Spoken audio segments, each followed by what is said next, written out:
Soy Juan Nicolás, residente de tercer año, y estoy en la rotación de tórax, de cirugía de tórax de la Clínica Colombia. Entonces vamos a hablar de monitoría hemodinámica y manejo de fluidos. Bueno, entonces para abrir este tema traje este texto que nos habla con una cantidad importante de pacientes de cuál es la incidencia de lesión pulmonar aguda SRA en la población de pacientes que se someten a una resección pulmonar. Entonces tenemos que en este estudio que revisaron retrospectivamente los pacientes que se sometían a una resección pulmonar, miraban cuáles habían sido ingresados a UCI y habían requerido ventilación mecánica. Esto es un estudio que se desarrolló en Nueva York y encontraron que la incidencia de lesión pulmonar aguda SDA era de 2,5% y que cuando se distinguían por procedimiento, encontraban que las cirugías más grandes, de resecciones pulmonares más grandes, tenían una mayor prevalencia de complicaciones y de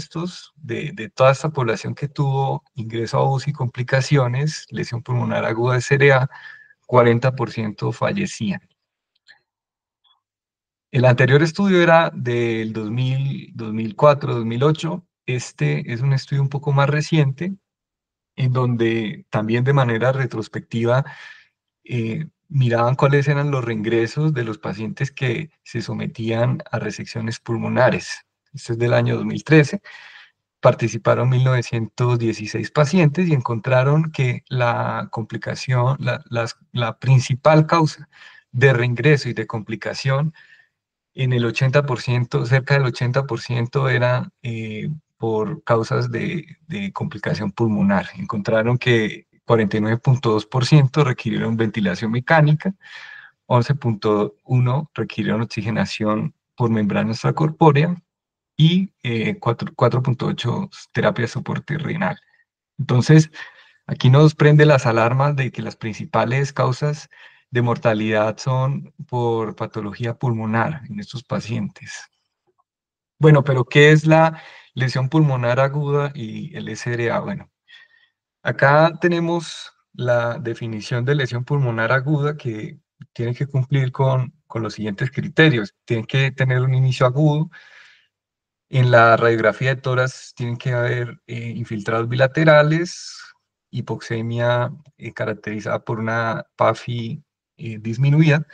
No hay evidencia de hipertensión o de una causa cardíaca para que explique esa alteración o esa hipoxemia y la alteración en la radiografía de tórax.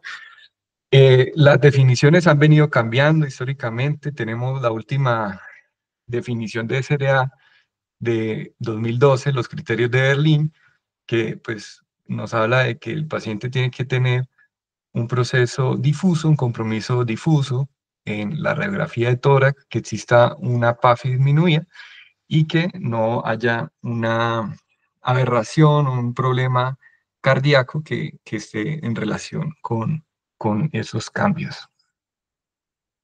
Entrando un poquito en la fisiopatología, entonces, esta es la fórmula de Starling que históricamente explicaba cómo era el flujo y el intercambio de fluidos de la parte intravascular hacia el compartimento intersticial. Entonces hablaba de un equilibrio que había entre la presión hidrostática, oncótica, capilar y intersticial e intersticial. Sin embargo, esto cambió ya que tenemos una ecuación de Starling que es revisada, en donde tiene en cuenta el papel de la capa de glucocáliz endotelial en la dinámica de los fluidos capilares. Esta capa de glucocáliz había sido ignorada en la fórmula de Starling original y vemos cómo el glucocáliz desempeña dos papeles bien importantes. La primera es un filtro para las proteínas intravasculares y como segundo punto importante, el glucocáliz desempeña una función de mecanorreceptor que en consecuencia aumento del flujo intravascular va a eh, permitir que haya una mayor permeabilidad y flujo de líquido hacia el intersticio.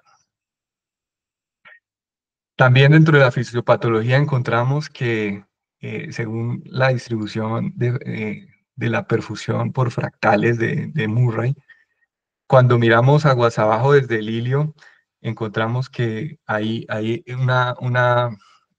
unos mecanismos compensatorios de las alteraciones, el incremento del gasto cardíaco que evitan que ese pulmón entre en un edema pulmonar de manera muy temprana ante cambios agudos, tanto en situaciones quirúrgicas como no, pero adicional, cuando miramos hacia el hilio, en el flujo de los líquidos linfáticos, encontramos que hay un punto de estrangulamiento a nivel de este mismo hilio. Entonces, esta sería la razón por la que nosotros en la radiografía de tórax, como primera manifestación del edema pulmonar, encontramos esos manguitos peribronquiales que son bien característicos en el edema.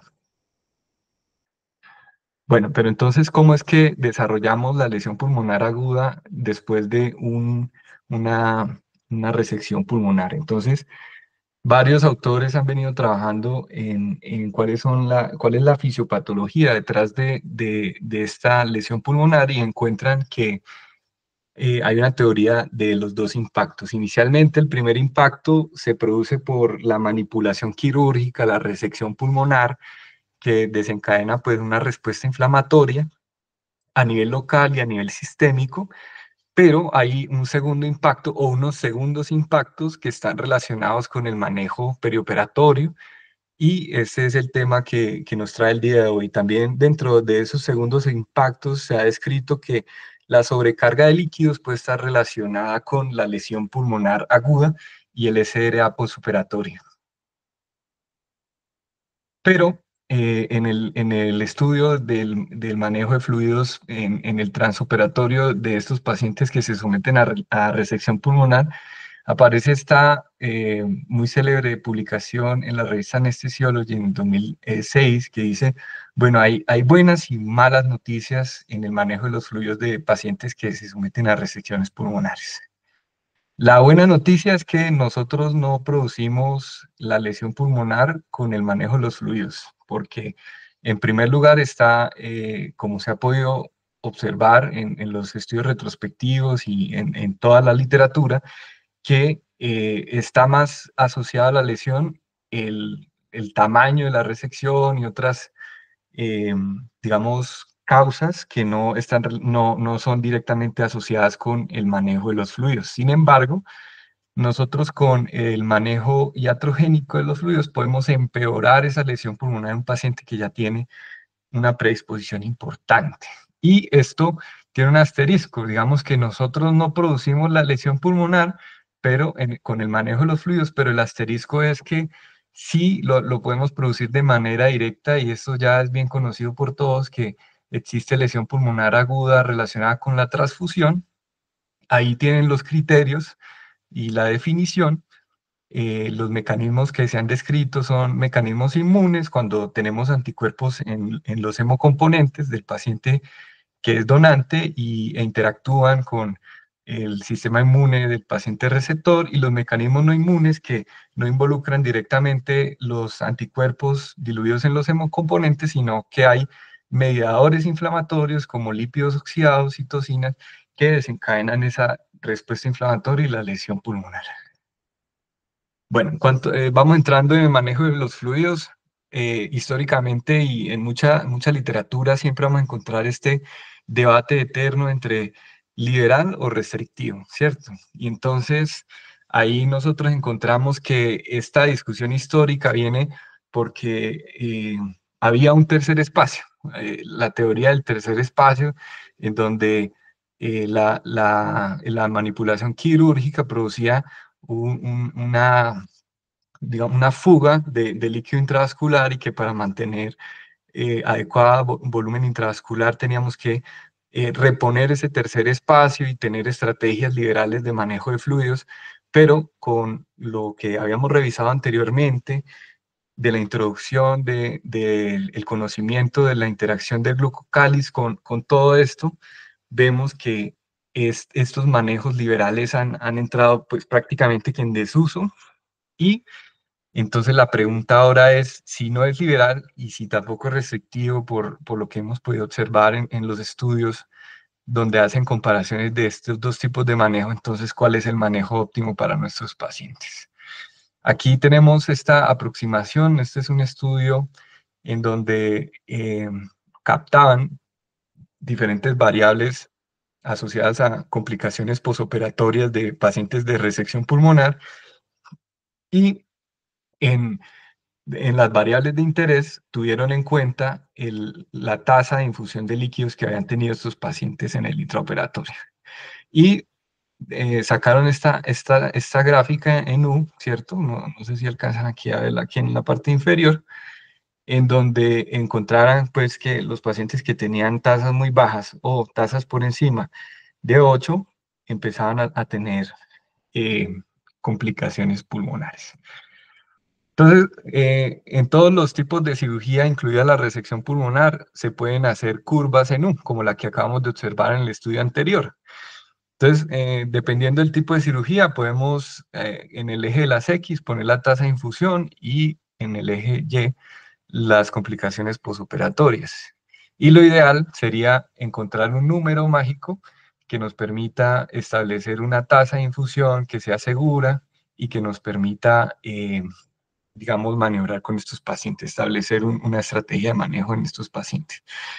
En la búsqueda de ese número mágico es muy difícil establecer, pero con alguna certeza está entre 2 a 5 mililitros por kilo hora para cirugía de tórax. Vemos como en otro tipo de cirugías donde hay una lesión tisular más extensa, el nadir de la gráfica está mucho más a la derecha y puede estar ese número mágico entre 6, 8 hasta 9 de infusión de fluidos en el intraoperatorio. Pero bueno, aquí no solamente se trata de establecer que si el manejo va a ser liberal, que si va a ser restrictivo y cuál es el número mágico.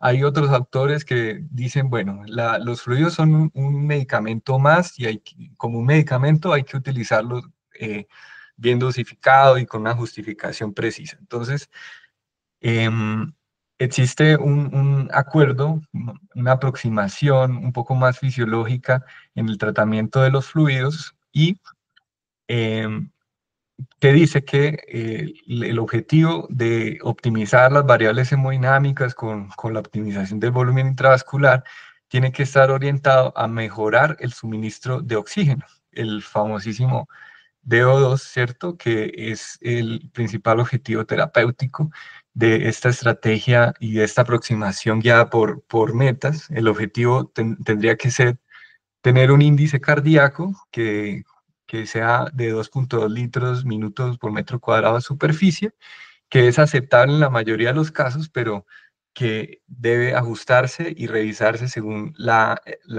condición clínica del paciente. Aquí tenemos la fórmula y para que la tengamos bien presente. Entonces, ¿qué nos dicen las guías ERAS? Todos sabemos que ERAS tiene muy buena evidencia y goza de buena reputación en el manejo de pacientes, ¿cierto? Y el enfoque de ellos es que recomiendan que haya un manejo euvolémico de los fluidos, que se inicie de manera temprana la vía enteral, pero respecto a la primera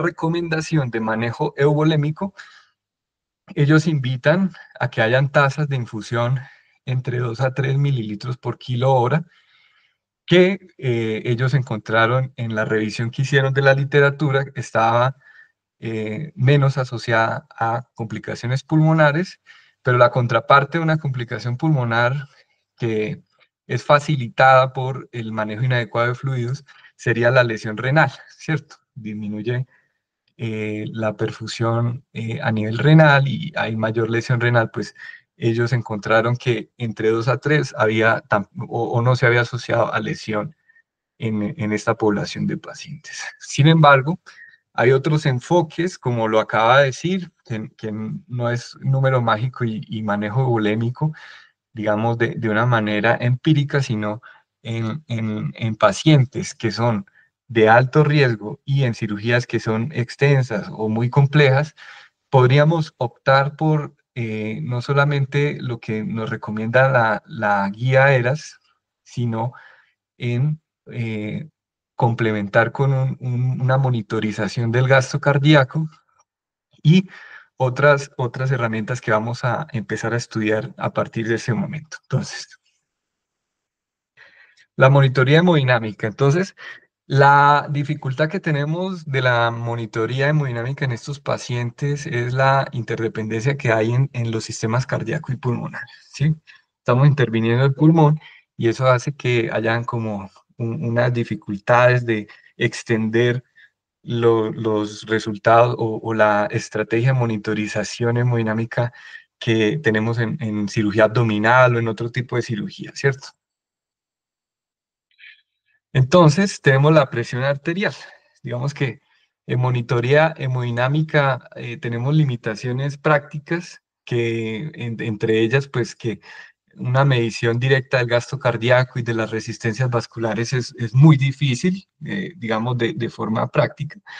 Y la presión arterial se vuelve ahí nuestro aliado, haciendo una aproximación de lo que es la ley de Ohm. Tenemos que la presión que nosotros vemos en el monitor podría ser igual al flujo y a la resistencia. Entonces, si tenemos en cuenta esto, pues es una forma subrogada indirecta de aproximarnos al gasto cardíaco del paciente. Sin embargo, como las resistencias vasculares sistémicas de los pacientes no son constantes, no podemos atribuir directamente que un incremento en la presión es un incremento en el gasto cardíaco. No lo podemos decir porque no conocemos la resistencia o si hubo una variación en ese momento en el que le tomamos la presión al paciente cada 3, cada 5, o si está continua, pues que hubo un incremento de la presión y mejoró el gasto cardíaco, no lo podemos afirmar. Puede tener un gasto cardíaco normal, pero una presión arterial normal, pero un gasto cardíaco bajo o muy alto. Pero bueno, entremos a hablar un poquito de presión arterial. Tenemos métodos no invasivos, la oscilometría, que es el que comúnmente utilizamos en el quirófano, que lo que hace es, por medio de oscilometría, pues, tener una medición de la presión arterial media y determina la presión arterial sistólica y diastólica de acuerdo a unos algoritmos que tiene cada fabricante, pero que el concepto que tenemos que tener siempre presente es que ese método oscilométrico nos da pues unas presiones sistólicas y diastólicas que son calculadas y que no son objetivas. Otros métodos de medición de la presión arterial, tenemos los métodos no invasivos como el método de fijación de volumen o método de Penaz, en donde tenemos un manguito que se infla de manera rápida y un sensor de infrarrojo que lo que busca es que con la inflación del manguito tenga una señal de infrarroja constante que nos permita tener que con la inflación del manguito un trazado de presión de pulso lo más cercano a lo que es la presión arterial. Entonces, este método pues es una forma, ¿no?, de aproximarnos a una monitorización no invasiva y continua de la presión arterial. Otra forma no invasiva de la presión es la tonometría, que consiste en comprimir una arteria lo suficientemente como para tener un aplanamiento en la onda y de esta manera tener una resultante de la presión que imita la presión intraarterial real. Entonces, como limitación, y por qué no la vemos así comúnmente en el quirófano, es porque es poco práctico, ¿sí? Y los intentos, porque tenemos que tener un acceso casi que continuo a la arteria radial y que es un dispositivo un poco grande, y los esfuerzos que se han hecho de miniaturizar el dispositivo han quitado confiabilidad en las mediciones, por lo tanto es un método que casi no vemos. Y nuestro gran amigo, el catéter arterial, que consiste en la monitorización intraarterial, ya esto es un método invasivo, con un extensómetro en forma de puente de Wheatstone. Entonces, para estimar la presión arterial, tenemos un sensor, ¿cierto? Que lo que capta es los cambios de la presión en esa membrana y de esta manera esa membrana se comunica con el puente que genera un desbalance en los potenciales eléctricos y un voltaje que es proporcional a la presión arterial y es lo que observamos en el monitor. El monitor convierte ese voltaje en una presión arterial o en una presión en milímetros de mercurio. Entonces, para medir con precisión, y vamos a ver por qué es importante la precisión en nuestra forma de la onda arterial y en las mediciones, y es porque más adelante vamos a ver que de estas derivan la variabilidad de la presión de pulso y digamos, las aproximaciones a las variaciones del volumen sistólico, ¿cierto? Entonces, ¿qué es esencial para tener precisión en esta onda arterial? Que primero en el dispositivo podamos determinar la frecuencia natural, que, que es una medida que tenemos que optimizar, también el coeficiente de amortiguamiento y adicional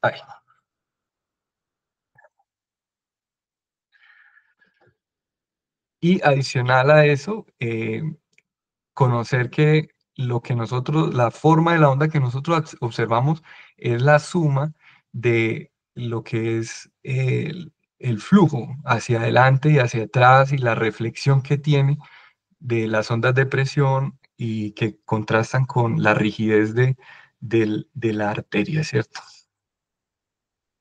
Bueno, ya directamente monitorizando el gasto cardíaco, tenemos los métodos de termodilución, el catéter de arteria pulmonar que nos permite eh, una medición del gasto cardíaco por este método, que consiste en que en la punta tenemos un termistor que mide los cambios de temperatura a lo largo del tiempo. Entonces, se inyecta un bolo de un líquido, usualmente un cristaloide, a una temperatura más baja, y conociendo el calor específico y la masa que se ha infundido con el termistor, sensando los cambios y las variaciones de la temperatura, podemos tener una aproximación al gasto cardíaco del lado derecho, ¿cierto?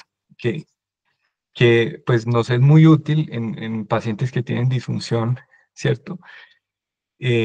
Diastólica, y hay unas medidas que nos van a ser muy útiles en estos pacientes cuando van a una resección pulmonar, como es la PAPI.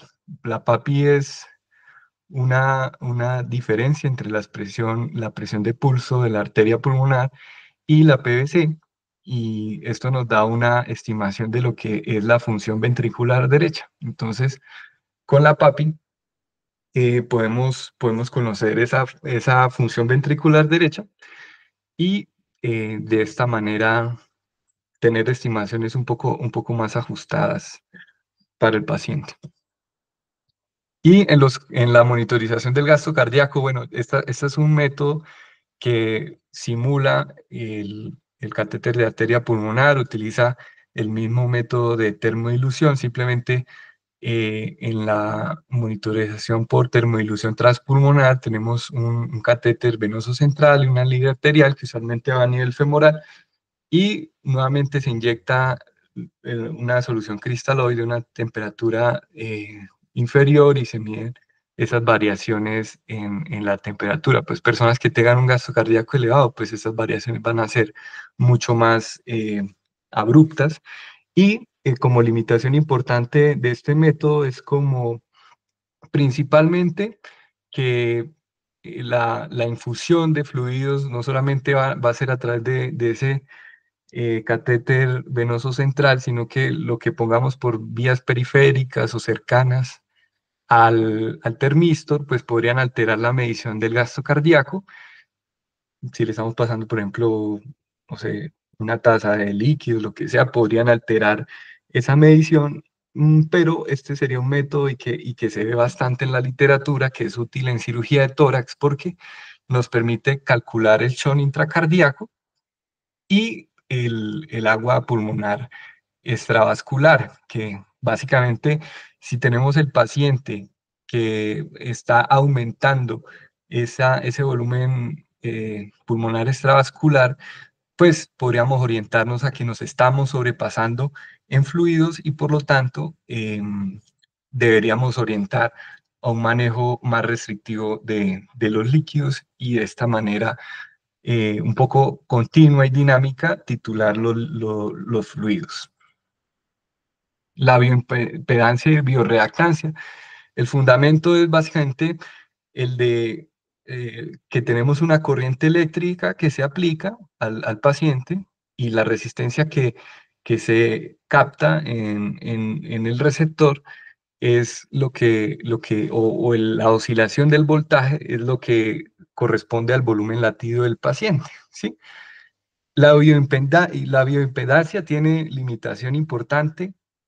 eh, en el quirófano hay mucha interferencia eléctrica.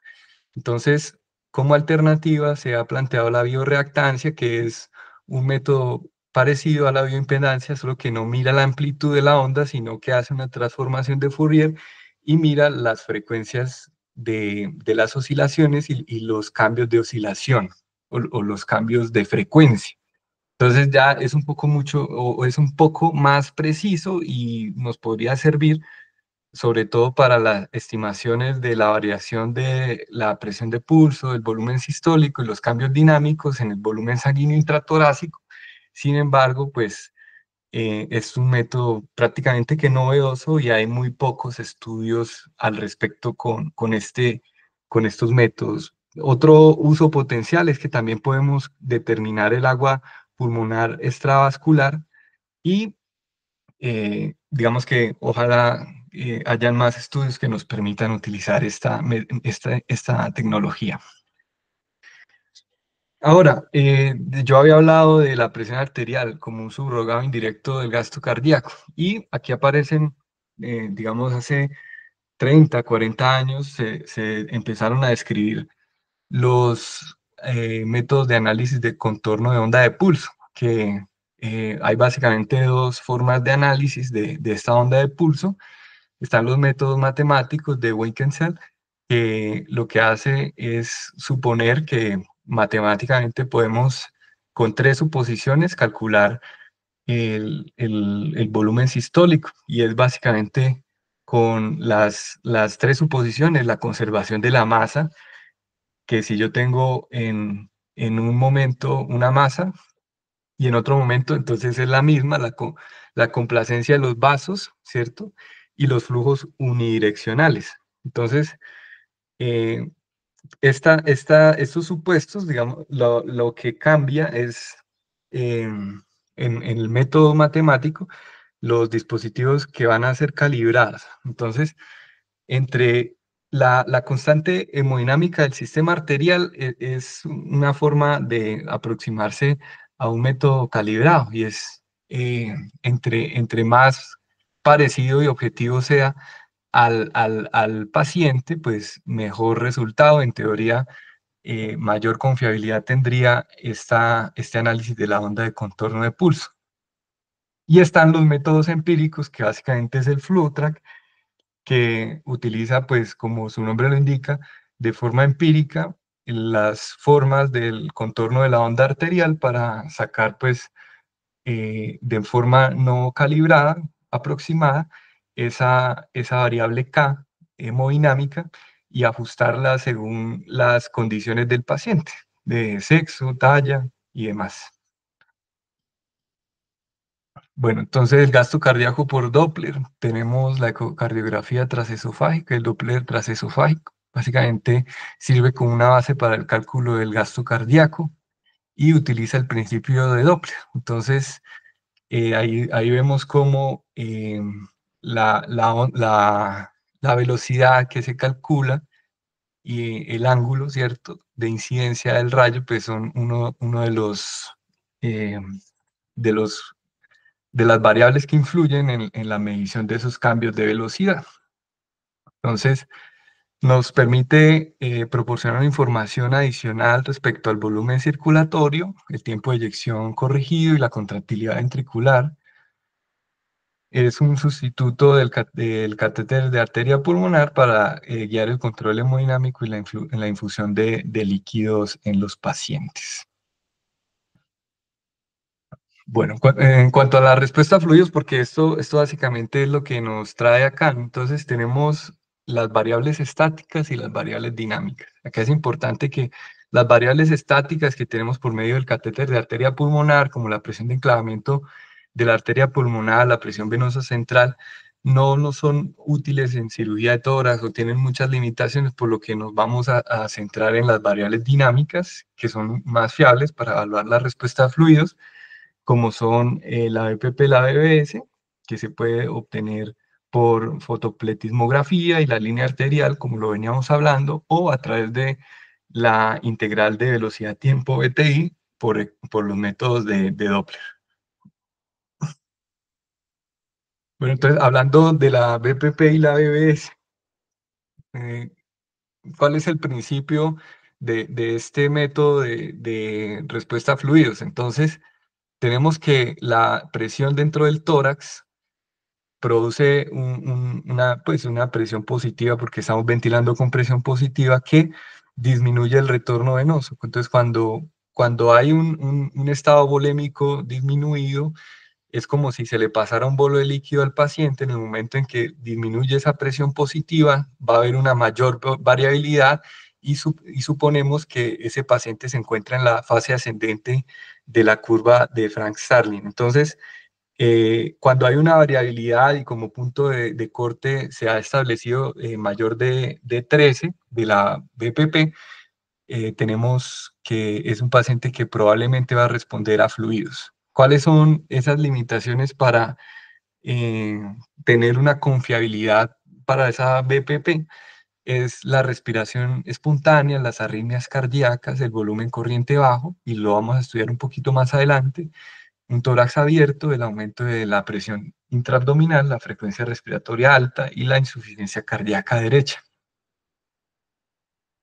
Entonces, este artículo de Michael Pinsky que nos enseña básicamente que el fundamento fisiológico de esta variable de análisis, como es la BPP, es dependiente de los volúmenes corrientes o principalmente de la presión, de las variaciones en la presión intratorácica producidas por la ventilación mecánica. Y esto es importante entenderlo porque cuanto mayor sea el volumen corriente, menor será el cambio de la presión intratorácica, ¿sí? Entonces aquí vemos en la gráfica cómo utilizando diferentes volúmenes corrientes de manera incremental observamos una mayor variabilidad en esa presión de pulso y más confiable sería esa BPP. Entonces, en consecuencia a esta hipótesis del doctor Michael Pinsky, hay autores, como en este caso, estos autores japoneses que desarrollaron este estudio en donde planteaban que el cambio de la presión intratorácica iba a permitir que la BPP fuera un predictor para la respuesta a volumen. Y lo hicieron en pacientes que iban a una cirugía de resección pulmonar y que se sometían a ventilación unipulmonar.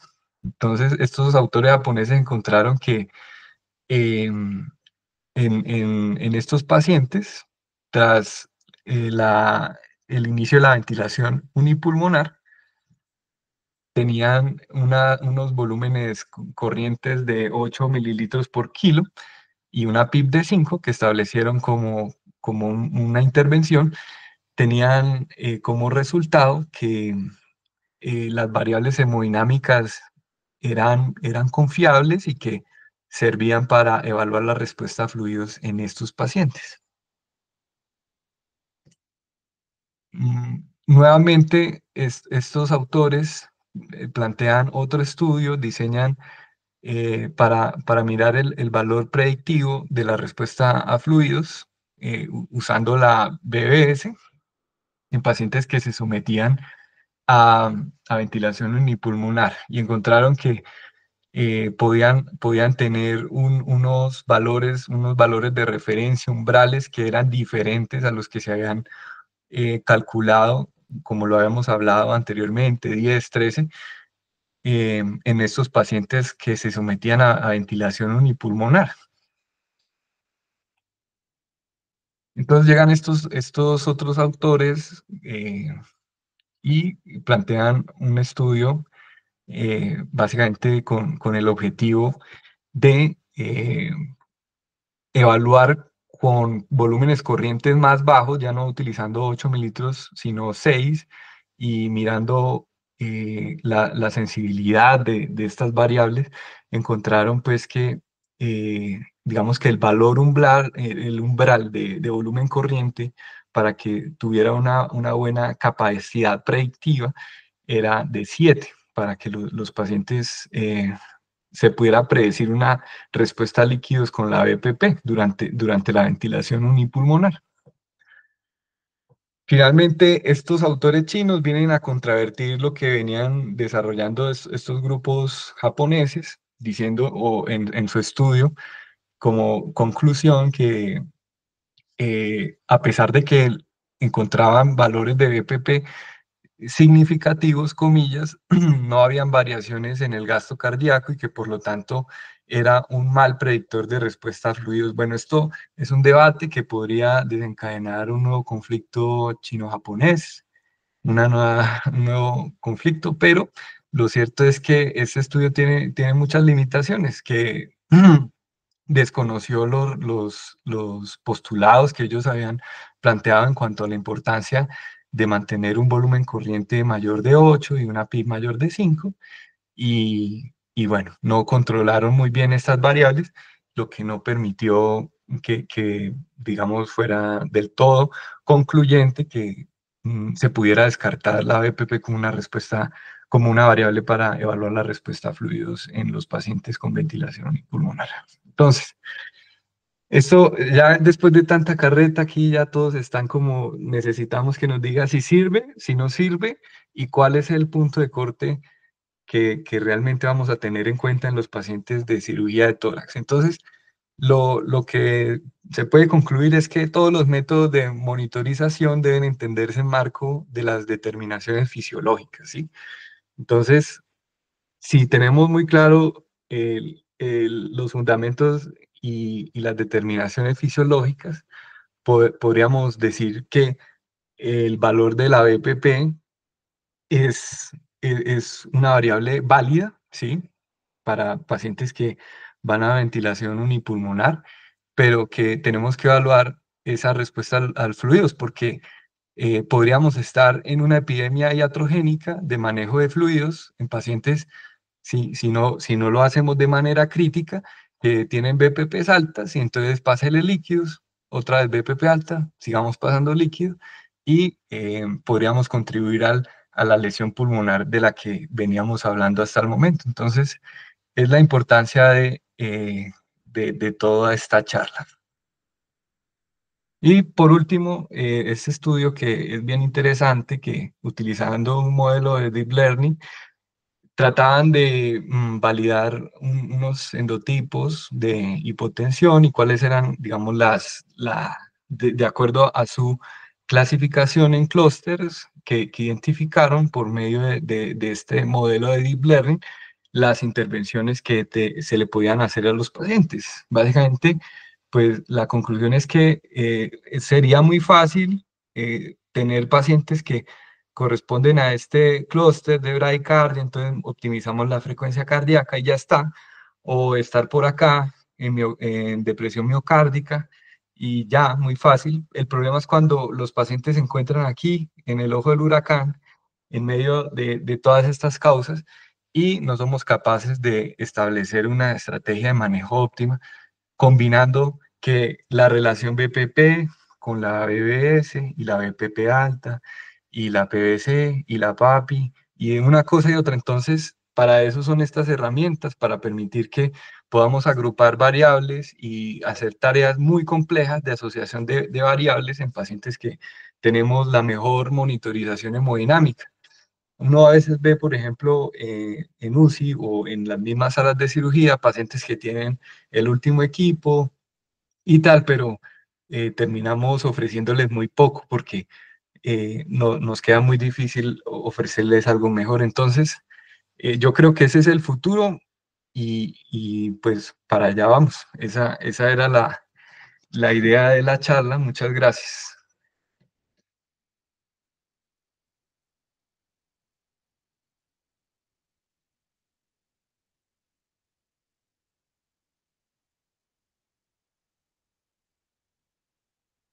¿Algún profe que nos ayude que escriba a actuar?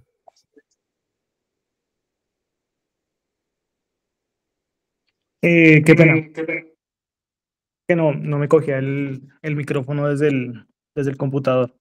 Bueno, yo creo que muy buena la charla de Nicolás. Como se dieron cuenta, tenemos muchas herramientas disponibles para la monitorización de nuestros pacientes. Eh, Creo que Silvana está rotando en tórax, entonces yo quiero para Silvana que nos haga como una conclusión de lo que ella cree que es práctico para el uso en la monitoría de los pacientes que van a ventilación unipulmonar o que van a cirugía torácica. ¿Qué nos puede decir? ¿Qué cree que es lo más relevante de lo que hablamos hoy? Hola, buenas noches.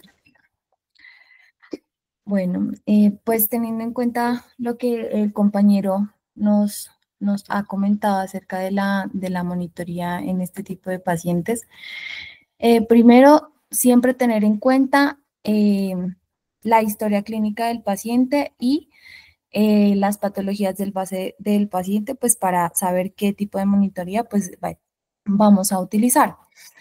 Em, y por otro lado, ya con lo que estábamos hablando acerca de la monitoría de las variables dinámicas, consideraría yo que en este caso, pues lo más importante siempre va a ser tener en cuenta también todas las limitaciones que existen para hacer esa monitoría. Entonces, digamos, los pacientes, por ejemplo, todo lo que han dicho los estudios que se debe utilizar siempre y cuando, por ejemplo, la variación de la presión de pulso, del volumen sistólico, van a ser interpretables siempre y cuando tengamos o estemos cumpliendo con los otros parámetros, digamos un volumen corriente, como nos decía el compañero, de 7, idealmente, ¿no? Un volumen corriente de 7, pues tener en cuenta si el paciente se encuentra con cirugía de tórax, pero si está cerrado, si está abierta. También, aparte pues de los volúmenes que se les está administrando, la PIP que se está administrando al paciente. Entonces, siempre pues como hemos hablado en anestesia, hacer todo individualizado, pero pues consideraría yo que la variación del volumen sistólico pues es un parámetro que se puede tener en cuenta y pues si ya dependiendo del paciente necesitamos un tipo de monitoría un poco más invasiva que nos pueda ayudar con otros parámetros, digamos, que se puedan manejar, como el gasto cardíaco o la monitoría, por ejemplo, de las resistencias, pues también tener en cuenta que esos parámetros también pues van a necesitar de un tipo de medicamentos diferentes para hacer una adecuada monitoría y una adecuada evaluación hemodinámica, pues para que el paciente esté estable. Entonces, yo creo que lo más importante siempre va a ser tener en cuenta qué tipo de paciente es, cuáles son las restricciones, cuáles son las patologías que condicionan o que tiene de base el paciente, en lo posible pues evitar sobrecargarlo sobre todo por las eventos adversos que nos estaba comentando, la lesión pulmonar aguda y el SDRA y siempre pues tender como un poco hacia restrictivo y tener en cuenta pues sobre todo la variación del volumen pues si tenemos una mínimamente invasiva. Entonces, pues creería yo que deberíamos considerar esas condiciones. Bueno, y les tengo una pregunta general a todos, pues cualquiera podría responder. También aquí aprovechando que está el doctor Carlos Sánchez, que ha trabajado mucho con esto. ¿Qué piensan acerca de tenemos herramientas en la clínica, como el Hemosfir u otros dispositivos que nos pueden dar una aproximación un poco más a la realidad de la hemodinamia del paciente, ¿sí? Y hay un concepto que se introduce en la literatura desde ya hace algunos años que se llama el acople ventricular arterial, y dentro de ese acople ventricular arterial, la elastancia arterial dinámica y el DPDT. ¿Eso cómo nos podría ayudar para la monitorización de nuestros pacientes? Cualquiera podría responder cómo lo utilizamos, qué valores de corte tenemos.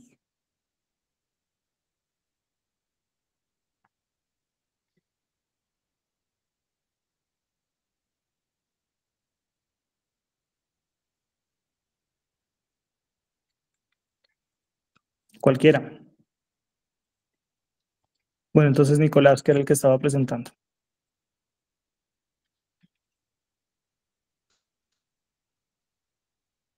Profe, bueno, básicamente lo que tenemos es que en la medición invasiva de la presión arterial y la plataforma Hemosfir, podremos tener variables como lo que estábamos mencionando, ¿no?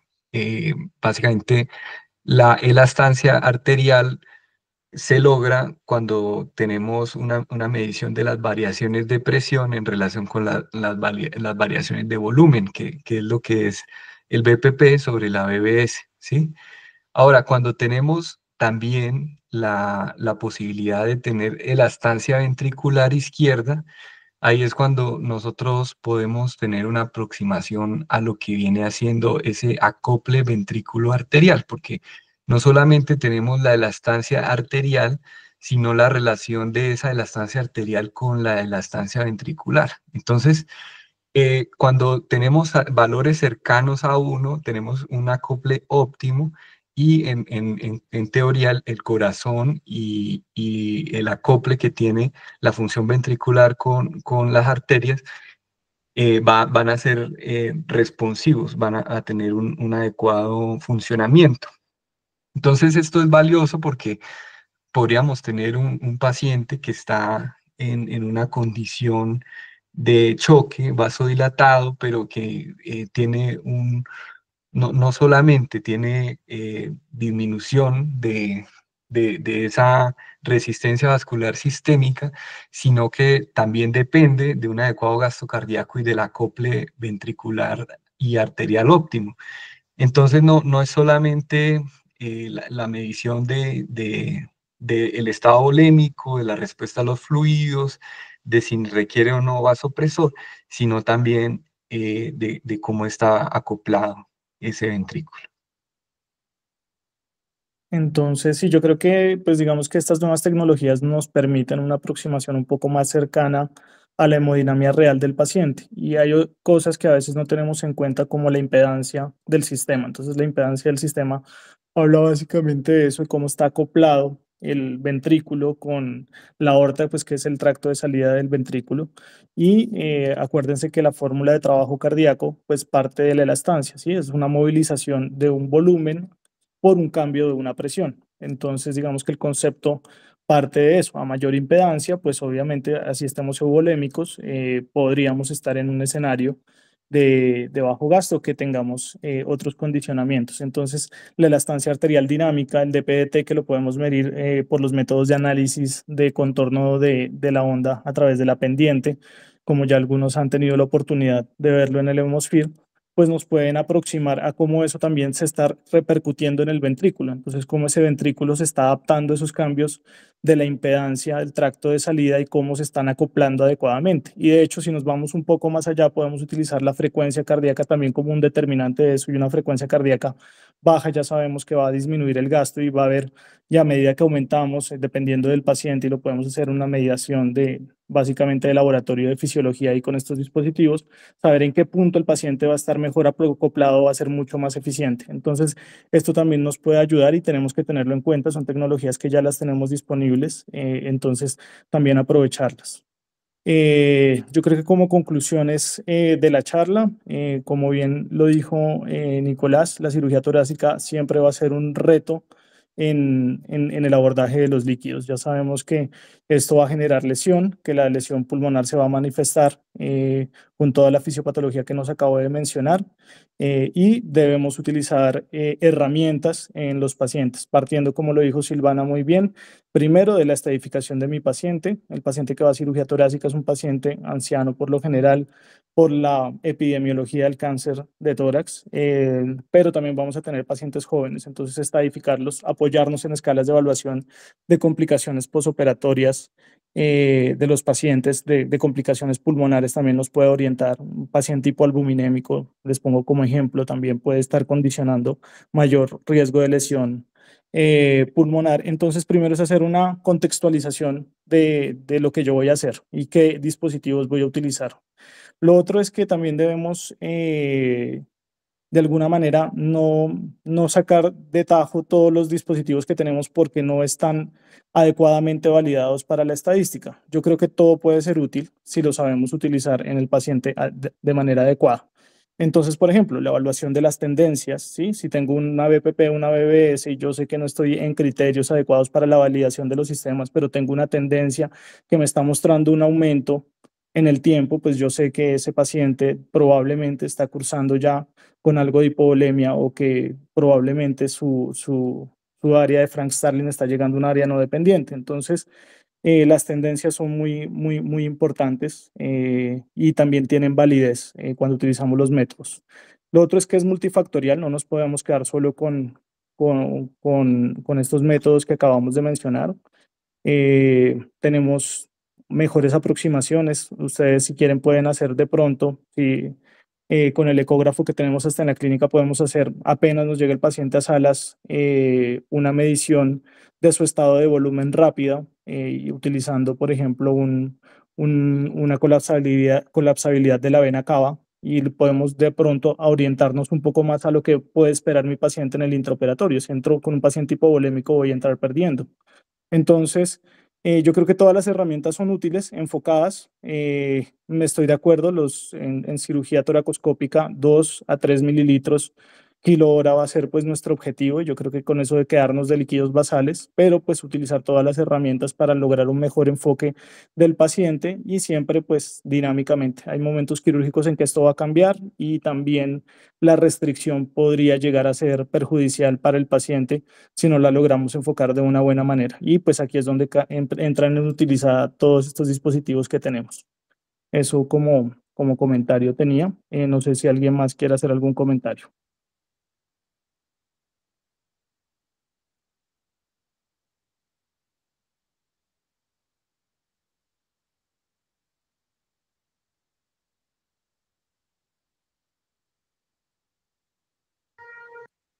Bueno, yo creo que ya van a ser las 9, entonces damos por terminada la sesión. Si alguien más no